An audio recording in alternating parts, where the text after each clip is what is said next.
The Harrisburg Giants started around 1890 by Colonel Struthers. Initially, his team was made up of local ball players.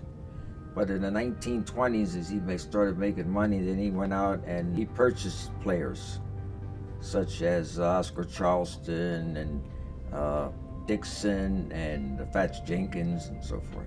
Throughout their period of 24 through 27 in the Eastern Colored League, they did have the second best record in that league. So Harrisburg never won the pennant, but they did have the second best cumulative record, and they had a lineup that included two Hall of Famers, Oscar Charleston and Ben Taylor. Whenever the black teams were playing exhibition games against white teams or anybody else, the two players they tried to get in terms of picking up were Oscar Charleston and John Beckwith.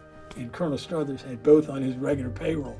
There was also contests in the 1920s between the Harrisburg Giants and the Harrisburg Senators played for the city championship.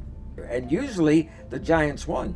When I come out of the Army, I had to play softball because I wasn't allowed to play baseball. Because Harrisburg was bad, man.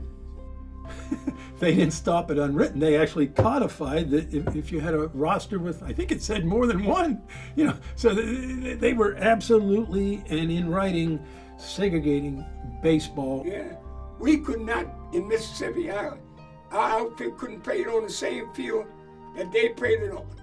You usually think of Pee Wee Reese and Jackie Robinson when you're thinking of black and white early teammates that go on to the Hall of Fame.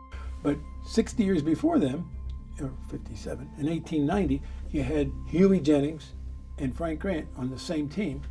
Frank Grant black, Huey Jennings white, that go on to the Hall of Fame. The Harrisburg Giants was the only team in the Eastern League was integrated. And we didn't get that because you was white. You got it because you could play baseball. 30% of the team is white. This isn't just one or two or even four. There's serious representation on this team, which plays in a league, the Eastern Negro League. This was an integrated team in '54. In fact, one of their early practices is on the very day that Brown v. Board is announced. Well, Harrisburg was starting to desegregate. High schools were never segregated, but they still had segregated elementary schools up until about 1952, 53, just about these years. We didn't discriminate between you or him because you didn't like it because I didn't like it. No, it wasn't like that. 20 to 30% of the people at the games were white. So a lot of whites came to see the Negro League games play. And especially if it's a white team against a black team, then a lot of them came to see that. And then when you were sitting in the seat, the white was sitting over here and the Negro was sitting back here.